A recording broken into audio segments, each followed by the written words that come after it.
저는 연구원 NZ0입니다. 환영하다. 처음 오신 분은 설명을 읽고 중지하고 계속하십시오. 시작해보자. 마녀 편집. 설명에서 조금 더 많은 정보를 찾을 수 있습니다. 어느 날 내 아들이 태어났을 때 나는 그 아이를 여기저기 자랑하러 돌아다니기 전까지는 우리 마을에서 말하는 것들을 별로 믿지 않았습니다. 나이 많은 사람들은 세례식을 언제 주느냐고 물었습니다. 그곳에는 마녀가 많기 때문에 빨리 해야 했기 때문에 무지한 사람들에 대한 것이라고 했습니다. 그렇게 며칠이 흘러 금요일 밤이 되었습니다. 그날은 평소보다 어두웠고 바람도 세게 불었습니다. 아내와 나는 아들을 침실로 데려가서 자게 했습니다. 우리도 쉬러 갔는데 갑자기 누군가가 걷는 듯 옥상에서 아주 이상한 소리가 들렸습니다. 날개를 강하게 퍼덕이는 소리도 들렸다. 아내는 겁에 질려 밖을 내다보며 나에게 말했다. 나는 그들이 나를 쉬게 하지 않았기 때문에 매우 화가 나서 떠났습니다. 집안 곳곳을 뒤져봤지만 아무것도 발견하지 못했습니다. 아내와 함께 방으로 돌아왔을 때 아내는 아기 방에서 소음이 들린다고 해서 여전히 겁을 먹고 있었습니다. 아들이 쉬고 있는 방으로 가서 방해가 되지 않게 했고 아들이 우리와 함께 자도록 침대를 내 방으로 데려갔습니다. 그 모든 소음에도 불구하고 우리는 꿈에서 아기 침대로 다가오는 발소리를 들었을 때 잠들기 시작했습니다. 나는 빨리 잠에서 깨어나 아주 긴 손톱을 가진 노파가 내 아들을 붙잡으려고 하는 것을 분명히 보았습니다. 나는 최선을 다해 자리에서 일어나 그 부인에게 무슨 일이 있었는지 말했어요. 내가 그녀에게 다가가자 그 노파는 나를 벽에 세게 부딪힐 정도로 세게 때렸다. 나는 최선을 다해 일어나 아내가 가지고 있던 작은 그리스도를 붙잡고 그 노파에게 보여주었습니다. 그녀는 그를 보자 빙빙 돌더니 갑자기 허공으로 사라졌습니다. 그 모습을 보고 나는 충격으로 기절했다. 다음날 나는 잠에서 깨어나 모든 것이 악몽이었다고 생각했지만 가슴에 깊은 긁힌 자국이 있었고 노파가 나를 때린 곳도 있었다. 그 순간 저는 아내와 아들을 데리고 교회로 달려가서 아버지께 말씀드렸습니다. 그는 아이에게 세례를 주지 않았기 때문에 마녀가 아이를 데려가려고 한다고 말했습니다. 아버지는 즉시 침례를 주셨습니다. 내 아들이 나에게 메달을 줬어요. 그러면 마녀들이 그에게서 멀어지게 될 것입니다. 그날 이후로 내 아들은 우리와 함께 자고 있으며 나는 그를 보호하기 위해 여러 개의 십자가와 성인 메달을 가지고 있습니다. 이제 나는 마녀를 믿습니다. 이야기. 나는 멕시코시티에서 휴가를 보내고 있었다. 그곳에 가족이 있었기 때문에 우리는 그 도시에서 그들과 함께 지냈습니다. 동네는 매우 흔하며 우리 가족은 그들이 사는 곳 근처에 3층을 임대했습니다. 언덕이 있는 지역이 있습니다. 어느 날 옥상에 올라 도시를 바라보고 있을 때 그 언덕에서 직접적으로 다가오는 무언가가 내 주의를 끌었습니다. 처음에는 새인 줄 알았는데 너무 커서 볼 수 없었습니다. 그가 조금 더 가까이 다가가자 나는 얼어붙었다. 나는 그것을 믿을 수 없었다. 그것은 새가 아니라 날아온 여자였다. 나는 그 여자가 근처에 있던 집 옥상에서 어떻게 내리는지 분명히 보았습니다.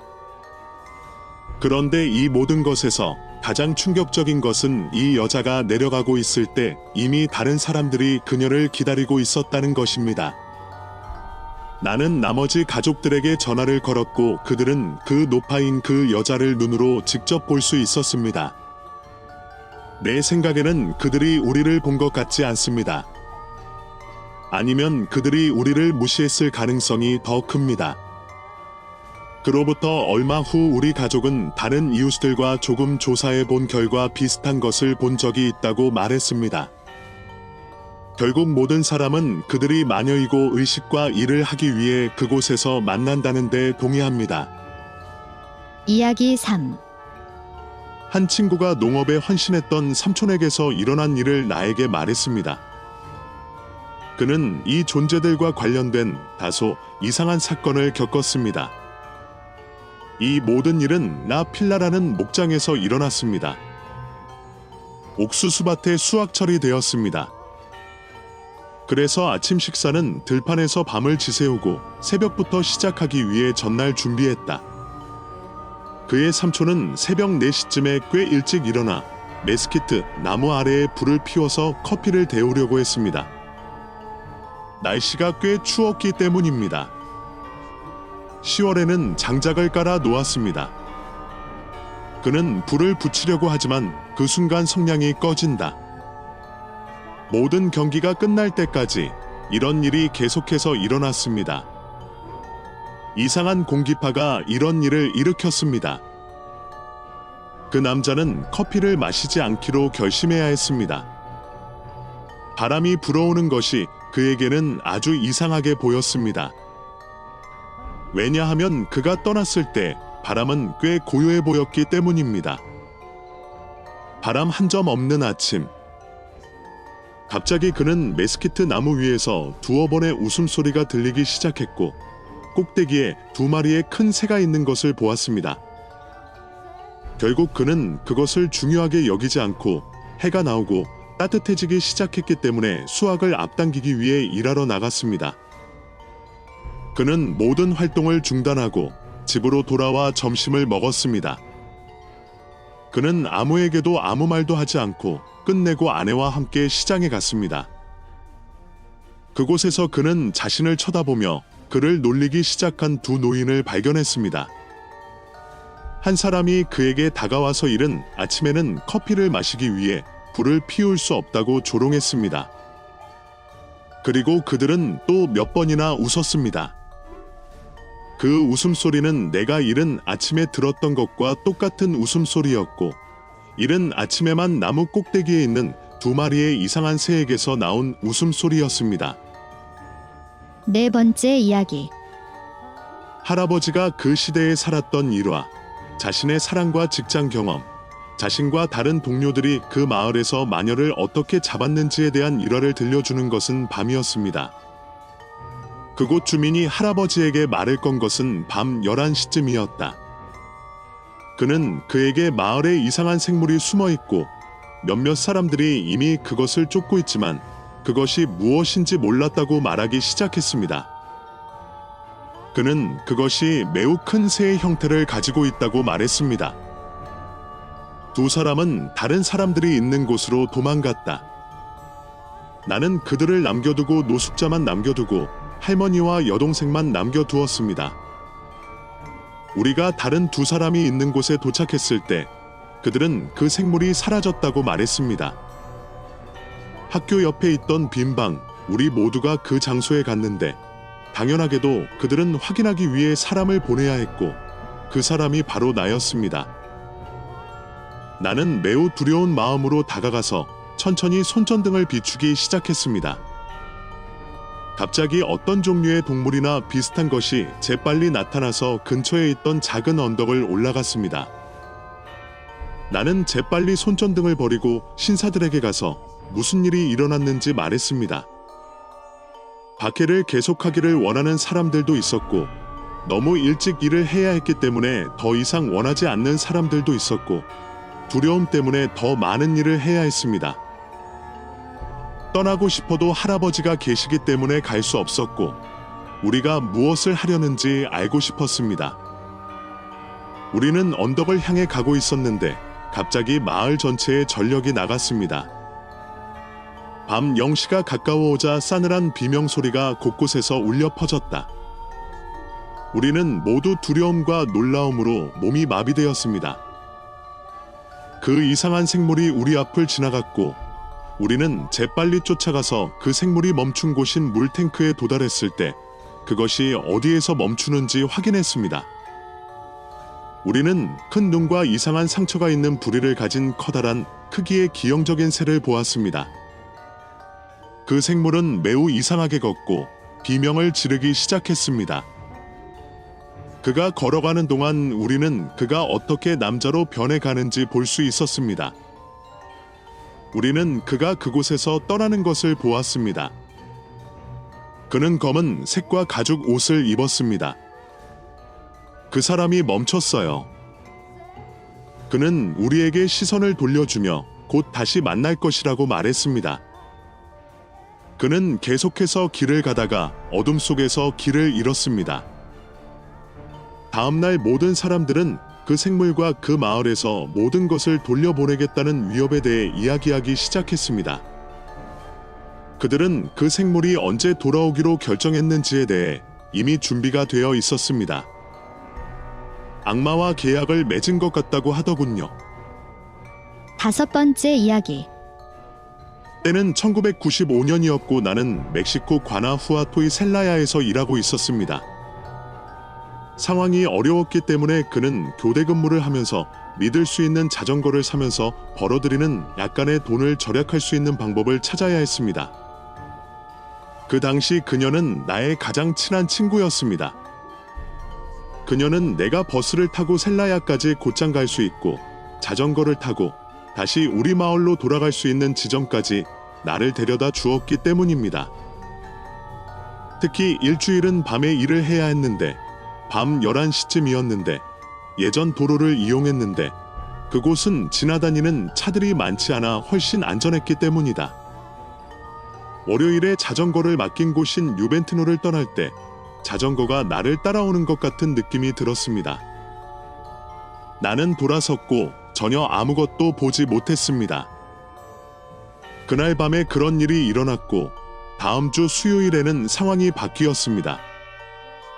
그날 밤 나는 나무들 사이에서 이상한 검은 새 한 마리가 길을 가는 동안 나를 따라오며 나무들 사이에서 뛰어다니는 것을 보았기 때문에 정말 겁이 나기 시작했습니다. 그래요. 그 위대한 분에게 기도하기 위해 또 그런 일이 일어났습니다. 보호를 위해 매우 강력한 기도입니다. 목요일에도 같은 일이 나 리마스트롱 자전거와 내 뒤에서 훨씬 더 빨리 움직이는 새에게도 일어났습니다. 나는 장엄한 기도를 시작했습니다. 다행히 그날 달이 떴고 큰 소리로 기도를 하기 시작하자 몸이 가벼워지고 페달을 밟는 속도가 훨씬 빨라졌습니다. 금요일에 나는 2번 생각하지 않고 길을 떠나기로 결정했습니다.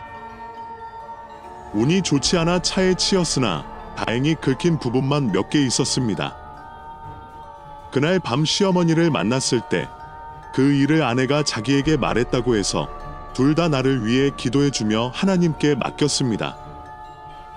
그 마녀가 내가 그곳을 자주 지나가는 것을 보고 그녀는 나에게 푹 빠졌고 그것은 나를 겁나게 했습니다.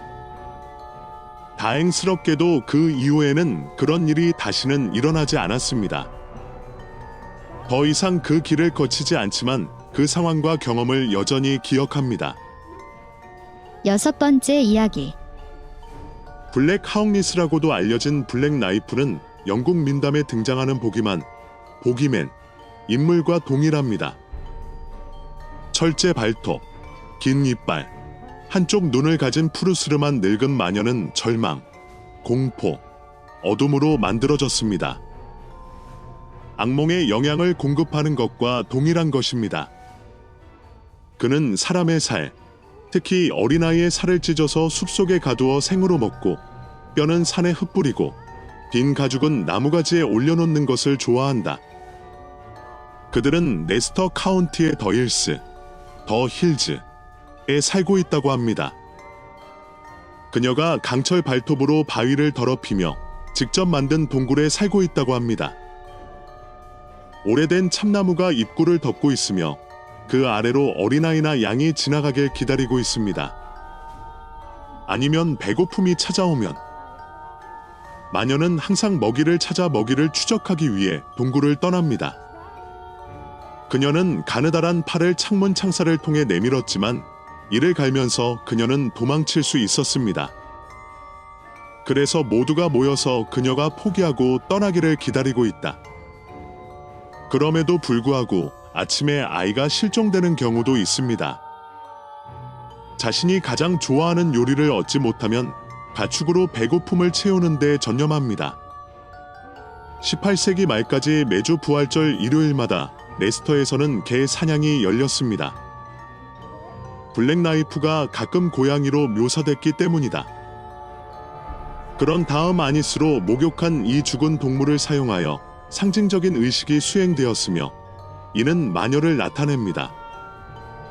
이러한 관행을 통해 가능하다고 믿어집니다. 스코틀랜드 고지대로 이주할 수 있었고 그곳에서도 사냥을 당했습니다. 우리를 팔로우하고 유튜브에서 구독하고 공유하면 이 프로젝트를 계속하고 의견을 제시하는 데 도움이 됩니다. 설명에서 공유하고 싶은 이야기를 보낼 수 있는 이메일을 찾을 수 있습니다. 귀하의 선호에 감사드립니다. 다음 에피소드까지 나티너 섬뜩한 이야기 등